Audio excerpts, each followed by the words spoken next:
Hello friends. तो देखो, हम पढ़ रहे थे पैरेलल प्लेट कैपेसिटर के बारे में। हमने देखा था पैरेलल प्लेट कैपेसिटर क्या होता है। तो हमने देखा एक ऐसा अरेंजमेंट जिसपे हमने दो कंडक्टिंग प्लेट्स ली हैं, उनको सेपरेट किया बाय एन इंसुलेटिंग मटेरियल। तो ऐसे अरेंजमेंट को हम बोलते थे पैरेलल प्लेट कैपेसिटर, और ये हमें हेल्प करता था टू स्टोर इलेक्ट्रिक चार्जेस और टू स्टोर इलेक्ट्रिक एनर्जी। फिर हमने इसकी कैपेसिटेंस भी निकाल ली। आपको वैल्यू याद होगी, C equals to epsilon not A by D. अभी हमने क्या करना है, देखो आपको याद होगा इन प्लेट्स के बीच में जो इंसुलेटिंग मटेरियल यूज किया था वो एयर थी। अभी हम इस एयर को रिप्लेस करेंगे बाय डाइलेक्ट्रिक स्लैब। एक डाइलेक्ट्रिक स्लैब रखेंगे दोनों प्लेट्स के बीच में, तो देखेंगे कैपेसिटेंस किस तरह से मॉडिफाई होगी। ठीक है, तो कैपेसिटेंस बढ़ेगी कम होगी, जो भी होगा वो हम देखेंगे। बट ये सब देखने से पहले हमें कम से कम ये तो पता होना चाहिए भाई डाइलेक्ट्रिक स्लैब क्या चीज है, डाइलेक्ट्रिक्स होते क्या है, जब उनको इलेक्ट्रिक फील्ड में रखो तो उन पे क्या इफेक्ट पड़ता है। तो जब हमें ये सब चीजें पता लगेंगी तो ही हम इस क्वेश्चन को सॉल्व कर पाएंगे, तो ही हम ऐसे कैपेसिटर की कैपेसिटेंस निकाल पाएंगे। तो स्टार्ट करते हैं पहले डाइलेक्ट्रिक क्या चीज है। तो देखो डाइलेक्ट्रिक्स, तो वो याद होगा हमने पढ़ा था कंडक्टर और इंसुलेटर क्या है। तो कंडक्टर जो है वो इलेक्ट्रिसिटी को, ठीक है, इलेक्ट्रिसिटी को, इलेक्ट्रिक करंट को कंडक्ट करता था, मगर इंसुलेटर कंडक्ट नहीं करता था। रीजन क्या था, वो कंडक्टर में फ्री चार्जेस थे। फ्री चार्जेस को हम एटम से बाहर निकाल सकते थे, वो एक पर्टिकुलर डायरेक्शन में मूव करते थे जिसकी वजह से इलेक्ट्रिक करंट मिलती थी। मगर इंसुलेटर में ऐसा नहीं था, उसमें फ्री चार्जेस के बजाय बाउंड चार्जेस होते थे। ये जो बाउंड चार्जेस हैं इनको हम एटम या मॉलिक्यूल से बाहर नहीं निकाल सकते। तो जब वो बाउंड रहेंगे, वो लिमिटेड रहेंगे विद इन द एटम, ठीक है, वो एटम से बाहर ही नहीं निकल पाएंगे, तो वो मूव कैसे करेंगे, तो वो कंडक्ट किस तरह से कर पाएगा। इसलिए इंसुलेटर कंडक्ट नहीं कर पाता था क्योंकि उसमें बाउंड चार्जेस थे। तो अब देखो, अगर हम क्या करते हैं, इंसुलेटर को इलेक्ट्रिक फील्ड में रख देते हैं तो क्या होगा। अब उसमें तो रहे बाउंड चार्जेस, वो तो एटम से बाहर आएंगे नहीं। तो क्या होगा, क्योंकि वो बाउंड चार्जेस है, वो क्या करेंगे, एटम के अंदर ही डिस्प्लेस होंगे। क्या होगा, एक एटम है, इसमें पॉजिटिव और नेगेटिव चार्जेस है। जब इलेक्ट्रिक फील्ड मिलेगी तो पॉजिटिव चार्ज मूव करेगा in the direction of applied field, मगर नेगेटिव चार्ज मूव करेगा in the opposite direction to applied field. तो इनमें क्या होगा, एटम के अंदर ही इनमें स्लाइट डिस्प्लेसमेंट होगी। इस स्लाइट डिस्प्लेसमेंट की वजह से हमें कुछ डाइपोल मोमेंट मिलेगा, ठीक है, थोड़ा बहुत डाइपोल मोमेंट मिलेगा, जिसकी वजह से ये इंसुलेटर जो है ये कुछ इलेक्ट्रिक प्रॉपर्टीज शो करने लगेगा। क्लियर है, तो इंसुलेटर इलेक्ट्रिक प्रॉपर्टीज शो करने लगेगा जब उसको इलेक्ट्रिक फील्ड में रखेंगे। हालांकि इलेक्ट्रिक प्रॉपर्टीज बड़ी ही कम होंगी। तो हम क्या करेंगे, इंसुलेटर को नया नाम देंगे डाइलेक्ट्रिक। तो क्लियर है, तो डाइलेक्ट्रिक क्या है, तो dielectric is basically an insulator, ठीक है, which show some electric properties when placed in an electric field. अभी डाइलेक्ट्रिक की एग्जांपल क्या है, तो डाइलेक्ट्रिक की एग्जांपल है ग्लास, पेपर, प्लास्टिक। तो ये सारे क्या डाइलेक्ट्रिक्स है। अभी डाइलेक्ट्रिक को इलेक्ट्रिक फील्ड में रखने पे क्या इफेक्ट पड़ेगा, तो ये सब देखने से पहले हमें डाइलेक्ट्रिक की टाइप्स देखनी है क्या है। तो देखो टाइप्स के, एक आता है पोलर डाइलेक्ट्रिक, फर्स्ट वाला, और सेकंड आता है नॉन पोलर। ठीक है, पोलर डाइलेक्ट्रिक क्या है, नॉन पोलर डाइलेक्ट्रिक क्या है। तो पोलर डाइलेक्ट्रिक एक ऐसा डाइलेक्ट्रिक जिसमें क्या है, पोलर मॉलिक्यूल्स का यूज हुआ है, ठीक है, जो पोलर मॉलिक्यूल्स को मिला के बना है वो हो गया पोलर डाइलेक्ट्रिक, और ये बना है नॉन पोलर मॉलिक्यूल्स को, ठीक है, नॉन पोलर मॉलिक्यूल्स का यूज करके। तो देखो पोलर मॉलिक्यूल्स हमने पहले भी पढ़ा था, इसमें क्या होता है, centre of mass of positive and negative charges do not coincide, ठीक है, तो पॉजिटिव और नेगेटिव चार्जेस के सेंटर ऑफ मासेस आपस में कोइंसाइड नहीं करते, मगर इसमें centre of mass of positive and negative charges coincide, ये कोइंसाइड करते हैं, ठीक है। अब इससे क्या होगा, तो आपने पढ़ा था डाइपोल मोमेंट के बारे में, P vector charge into distance of separation, clear है, ये आगे डाइपोल मोमेंट। अभी इसमें क्या है, पॉजिटिव यहां पे है और नेगेटिव यहां पे, तो कुछ बीच में सेपरेशन है, सेपरेशन है, डी की वैल्यू कुछ ना कुछ है, तो P vector not equal to zero, ठीक है। किसके लिए, एक इंडिविजुअल एटम के लिए या मॉलिक्यूल के लिए P vector not equal to zero होगा। बट यहां पे क्या है, पॉजिटिव इस तरह से और नेगेटिव भी वहीं पे लाई कर रहा है, पॉजिटिव और नेगेटिव का सेंटर ऑफ मास एक ही पॉइंट पे लाई करता है, तो सेपरेशन जीरो, सेपरेशन जीरो, तो यहां से देखो पी वेक्टर जो है इक्वल टू जीरो, यहां पे नॉट इक्वल टू जीरो, यहां पे इक्वल टू जीरो। अभी देखो मैंने बात की इंडिविजुअल एटम की, तो इंडिविजुअल एटम क्यों बोला, ये भी चीज देखने वाली है। तो देखो होता क्या है, पोलर मॉलिक्यूल के केस में जब हम क्या करते हैं, पोलर मॉलिक्यूल की स्लैब लेते हैं, एक डाइलेक्ट्रिक स्लैब लेते हैं जो कि पोलर मॉलिक्यूल्स की बनी हुई है, तो वहां पे क्या है, एटम्स या मॉलिक्यूल्स रैंडमली अरेंज्ड है, वो रैंडमली अरेंज्ड है, तो वो क्या करते हैं, एक दूसरे की डाइपोल मोमेंट को कैंसल कर देते हैं, रैंडम अरेंजमेंट की वजह से एक दूसरे की डाइपोल मोमेंट को वो कैंसल कर देते हैं और नेट इफेक्ट मिलता है पी का जीरो।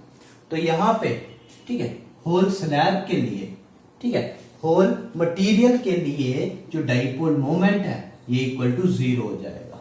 तो याद रखना है, इंडिविजुअल एटम के लिए नॉट इक्वल टू जीरो, मगर पूरी की पूरी स्लैब के लिए dipole moment equal to zero होगा जब हमने इसको कोई भी इलेक्ट्रिक फील्ड बाहर से प्रोवाइड नहीं की होगी।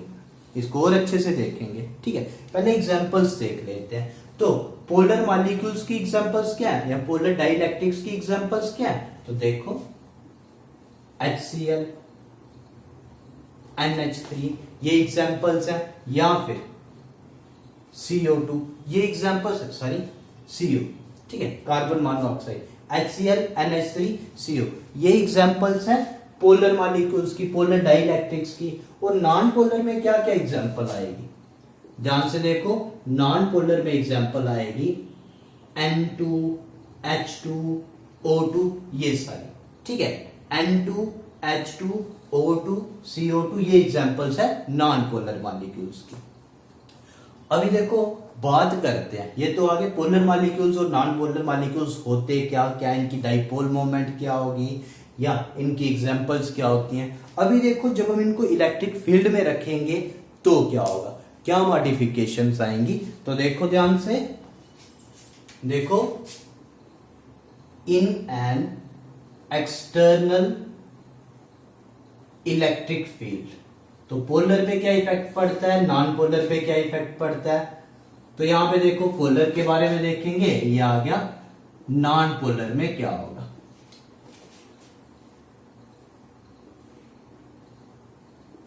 ध्यान देना अच्छे से।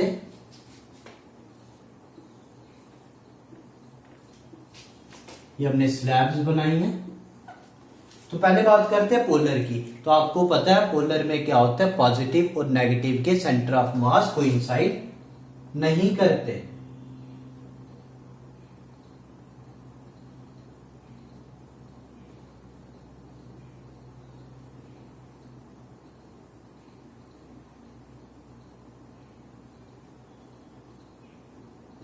ये इस तरह से मॉलिक्यूल्स हैं जिनके पॉजिटिव और नेगेटिव के सेंटर ऑफ मास कोइंसाइड नहीं कर रहे हैं, क्लियर है।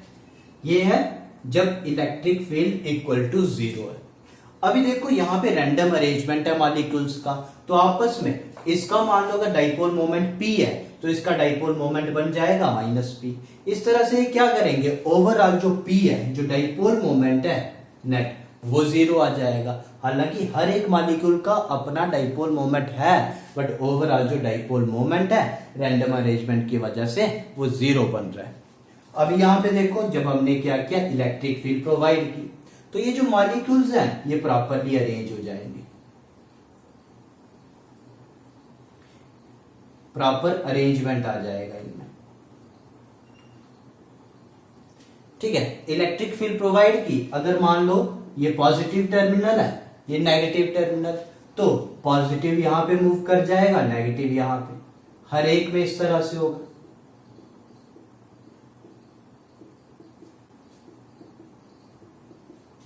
ठीक है, इस तरह से क्या हुआ, प्रॉपर अरेंजमेंट हो गया मॉलिक्यूल्स का, पॉजिटिव एक साइड, नेगेटिव एक साइड। हर एक मॉलिक्यूल का अपना डाइपोल मोमेंट है और कुछ नेट डाइपोल मोमेंट भी मिल जाएगा। अब ये एक दूसरे को कैंसिल नहीं करेंगे, तो यहाँ पे P जो है not equal to zero, electric field not equal to zero, तो डाइपोल मोमेंट भी नॉट इक्वल टू जीरो। तो ये केस था पोलर मॉलिक्यूल्स का। ठीक है, ये पोलर मॉलिक्यूल्स के केस में होगा, जब इलेक्ट्रिक फील्ड नहीं दी है, जब इलेक्ट्रिक फील्ड हमने दे दी है।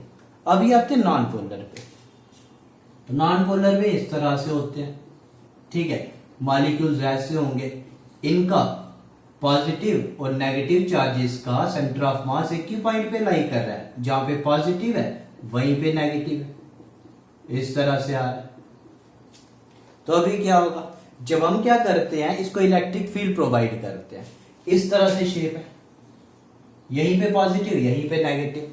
तो जब हमने इलेक्ट्रिक फील्ड प्रोवाइड की तो शेप इस तरह से बन जाएगी, यहां पे पॉजिटिव दिया है, यहां पे नेगेटिव, तो रिपल्शन फोर्स मिलेगी पॉजिटिव चार्ज को QE, तो इस तरफ चला जाएगा, इलेक्ट्रिक फील्ड की डायरेक्शन में मूव करेगा। मगर नेगेटिव चार्ज को फोर्स मिलेगी -QE, तो ये इलेक्ट्रिक फील्ड की अपोजिट डायरेक्शन में, ये क्या करेगा, नेगेटिव चार्ज इस तरफ मूव करेगा, पॉजिटिव चार्ज इस तरफ। तो इनके बीच में क्या होगा, सेपरेशन बढ़ जाएगी। ठीक है, पहले सेपरेशन 0 थी, अब सेपरेशन बढ़ जाएगी, तो ये बन जाएंगे इस तरह से। ठीक है, इलेक्ट्रिक फील्ड की डायरेक्शन के अपोजिट, ये पॉजिटिव है, ये नेगेटिव है, तो ये माइनस प्लस, ये माइनस प्लस, यहां पे भी इस तरह से।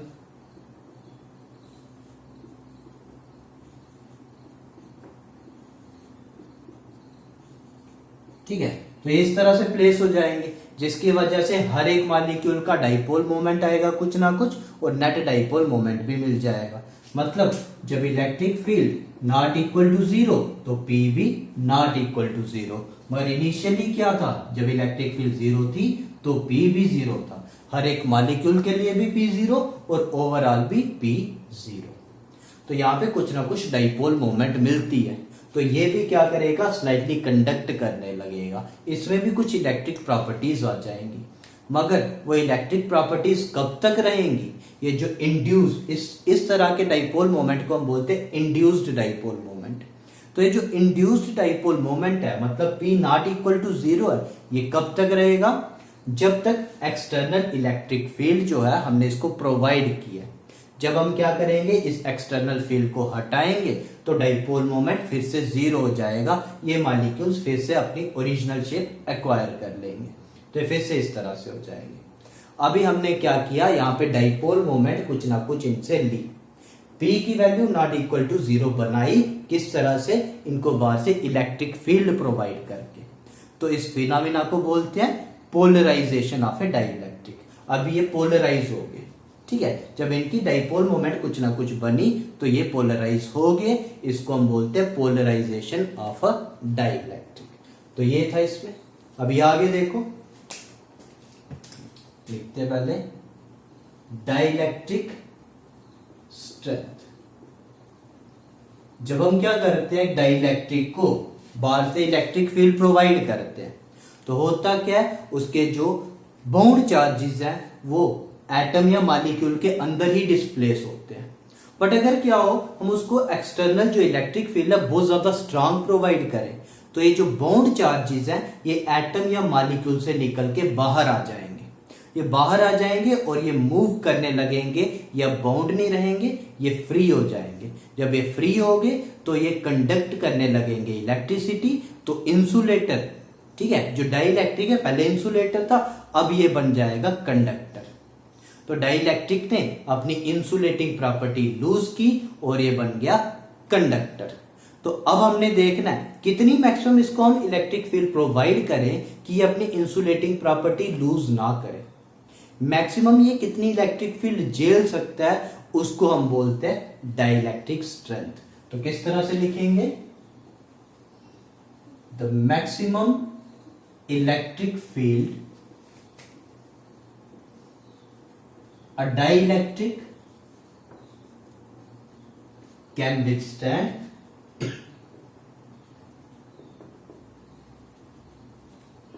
without losing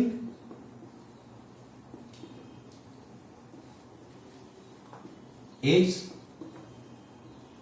insulating properties. ठीक है, without losing its insulating properties, अपनी इंसुलेटिंग प्रॉपर्टी को लूज किए बिना ये मैक्सिमम कितनी इलेक्ट्रिक फील्ड झेल सकता है, इसको हम बोलते हैं डाइलेक्ट्रिक स्ट्रेंथ। तो ये सारा तो कर लिया हमने। अभी लास्ट में हम देखेंगे जब हमने क्या किया, एक डाइलेक्ट्रिक को एक्सटर्नल इलेक्ट्रिक फील्ड प्रोवाइड की, तो मान लो ई वेक्टर, ठीक है, इलेक्ट्रिक फील्ड हमने उसको ई वेक्टर प्रोवाइड किया, तो वहां पे क्या हुआ, उसने इलेक्ट्रिक फील्ड को रिड्यूस किया या इलेक्ट्रिक फील्ड को बढ़ाया, तो हमारी जो नेट इलेक्ट्रिक फील्ड है वो क्या आएगी, ये हमने फाइंड करना है। देखो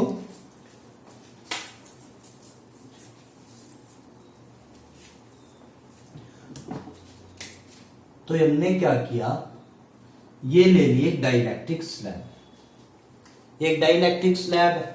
यहां पे क्या था, इनिशियली जो डाइलेक्ट्रिक्स थे ये कैसे भी ओरिएंटेड थे, ठीक है, कोई पर्टिकुलर ओरिएंटेशन नहीं थी, पर जब मैंने क्या किया, एक इलेक्ट्रिक फील्ड प्रोवाइड की, ठीक है, पोटेंशियल डिफरेंस का सोर्स दिया, तो क्या हुआ, ये पॉजिटिव ये नेगेटिव, अभी ये क्या करेंगे, कोई एक पर्टिकुलर ओरिएंटेशन ले लेंगे, ठीक है, तो इस तरह से आएंगे, पॉजिटिव यहां पे नेगेटिव ये, ठीक है, तो पॉजिटिव मूव करेगा इलेक्ट्रिक फील्ड की डायरेक्शन में, मगर नेगेटिव मूव करेगा opposite to direction of electric field. ये फोर्सेस लगेंगी पॉजिटिव पे, तो डायरेक्शन जो है सेम होगी फोर्स की, तो नेगेटिव में क्या होगा, माइनस क्यू ई, तो डायरेक्शन अपोजिट हो जाएगी। तो इस तरह से अपने आप को ओरिएंट कर देंगे। अभी देखो इसका पॉजिटिव और ये नेगेटिव, ये बिल्कुल साथ में लाई करते हैं, ठीक है, तो ये बिल्कुल पास में लाई करेंगे, वैसा ही यहाँ पे, वैसा ही यहाँ पे, ये देखो, तो यहाँ पे क्या होगा, अगर मैं ये रीजन ले लू यहां, तो ये रीजन में जो भी चार्जेस आए, positive negative positive negative positive negative, ये एक दूसरे के इफेक्ट को कैंसल कर देंगे। तो जो नेट चार्ज हमारे पास है, वैसे भी ओवरऑल नेट चार्ज जो है वो तो जीरो ही है, बट इस रीजन में जो ओवरऑल चार्ज आएगा वो जीरो आएगा। तो चार्जेस कहां पे रहेंगे, बस बाउंड्रीज पे, यहां पे नेगेटिव और यहां पे पॉजिटिव। तो इंड्यूस चार्जेस बस यहां पे, ये नेगेटिव है ये पॉजिटिव है।